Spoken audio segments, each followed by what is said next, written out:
বন্ধুরা, আজ আমরা আমাদের কিছু অসাধারণ বন্ধুদের গল্প শুনব, যাদের পৃথিবীতে বেঁচে থাকার জন্য আমাদের সাহায্য খুব প্রয়োজন। চলো এই বিপন্ন প্রাণীদের সম্পর্কে জানি আর তাদের ভালোবাসি। এটা হলো বাঘ। বাঘকে ইংরেজিতে বলে টাইগার।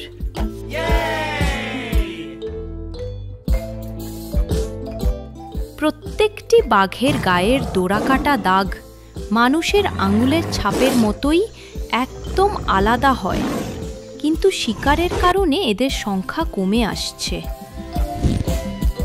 এটা হলো হাতি। হাতিকে ইংরেজিতে বলে এলিফ্যান্ট। হাতি খুব বুদ্ধিমান এবং আবেগপ্রবণ প্রাণী। তারা একে অপরের দুঃখে দুঃখী হয় এবং পরিবারকে খুব ভালোবাসে। এটা হলো পান্ডা।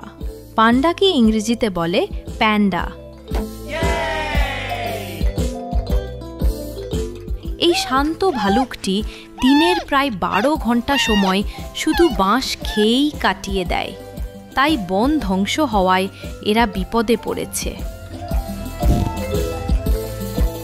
এটা হলো গন্ডার। একে ইংরেজিতে বলে রাইনোসেরাস।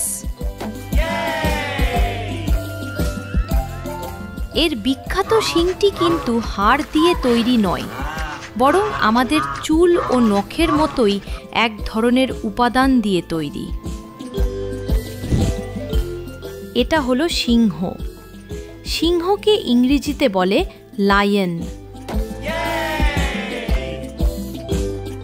সিংহের গর্জন এতটাই শক্তিশালী যে তা প্রায় 8 কিলোমিটার দূর থেকেও শোনা যায়, যা দলের অন্যদের সাথে যোগাযোগের একটি উপায়। এটা হলো নীল তিমি। একে ইংরেজিতে বলে ব্লু ওয়েল। এটি পৃথিবীর ইতিহাসে জন্মানো সবচেয়ে বড় প্রাণী। এর হৃৎপিণ্ডটি প্রায় একটি ছোট গাড়ির সমান বড়। এটা হলো চিতা। চিতাকে ইংরেজিতে বলে চিতা।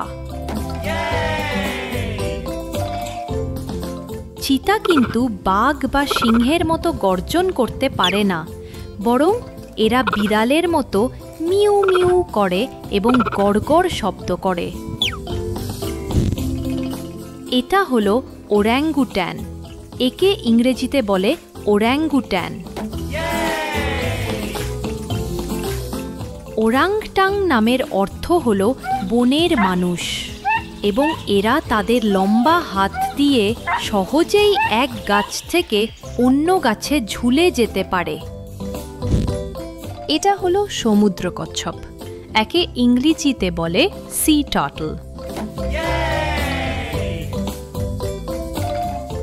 এরা হাজার হাজার কিলোমিটার সাঁতার কেটে ঠিক সেই সৈকতেই ডিম পাড়তে ফিরে আসে, যেখানে তারা নিজেরা জন্মেছিল।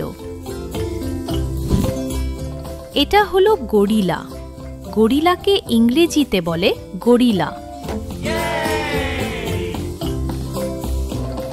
দেখতে শক্তিশালী হলেও এরা খুব শান্ত ও লাজুক স্বভাবের হয়, এবং মানুষের সাথে এদের ডিএনএ-এর অনেক মিল রয়েছে।